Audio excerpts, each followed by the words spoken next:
আমি মানুষ হাসে না, এদেশে মানুষ হাসা কিন্তু ভুলে গেছে, জানেন? এদেশে মানুষ কিন্তু হাসা ভুলে গেছে। আজকে তো অনেক বছর ধরে মানুষ অনেক দুশ্চিন্তা থাকে, মানুষ ঠিক মতনে কাজকর্ম করতে পারে না। আমি এই প্রোগ্রামটা করলাম কেন, যেন সবার মুখে আমি হাসি ফোটানোর জন্য, দেশের পুরা, আমার যে কুমিল্লা তা না, আমি পুরা দেশের মানুষের মুখে হাসি ফুটাতে চাই আপনাদের মাধ্যমে। যার জন্য আমি এই ফুলের মেলাটা, গোলাপ ফুলের মেলাটা করলাম।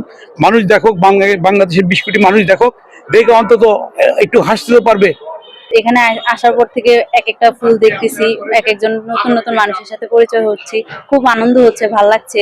এই প্রথম গোলাপ প্রদর্শনীতে, এর আগে কখনো আসা হয়নি। আর আসলে ফুল খুব ভালোবাসি, ছোটবেলা থেকেই যে কোনো ফুল, ফুলের প্রতি অন্যরকম একটা ভালোবাসা। তাই যখনই শুনলাম যে এখানে আমরা ইনভাইট পেয়েছি, তখন হাজারো ব্যস্ততার মাঝে আমরা চেষ্টা করলাম এখানে চলে আসার জন্য। আসলে এটা মোস্তফা কামাল ফুলু ফাউন্ডেশন এটা আয়োজন করেছেন। মোস্তফা কামাল ফুলু একসময় কুমিল্লার প্রখ্যাত ছাত্র নেতা ছিলেন। তাকে স্মরণ করার জন্য তার ভাই আব্দুল্লাহ আল জহির স্বপন এবং আরো দু একজনকে আমাকেও বলেছেন যে সহযোগিতা করার জন্য। তো আমার কাছে মনে হচ্ছে এটা আর সুন্দরের উদযাপন, সুন্দরকে আরো বেশি প্রতিষ্ঠা করার জন্য, সুন্দরকে আরো বেশি বিস্তৃত করার জন্য, মানুষের মনে যেন সুন্দর জেগে ওঠে। সুন্দরকে আমরা হারিয়ে ফেলছি। এই ফুলের যে সৌন্দর্য, ফুলের যে সুগন্ধ, যে সৌরভ আমাদের মনের মধ্যে যেন প্রবাহিত হয়, আমাদের মনে যেন কিছু না কিছু হলেও একটু সান্নিধ্য পায় ফুলের সৌন্দর্য।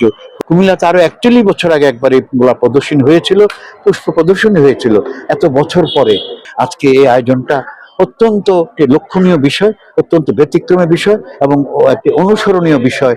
আসলে গোলাপের মেলা বসেছে, তবে আমি গোলাপ ছাড়া পিটুনিয়া, সার্কুলেন্ট, এটা হলো মরু গোলাপ, আর এমনি নর্মালি গোলাপ তো ফুলের রাজা, ওটাও এনেছি।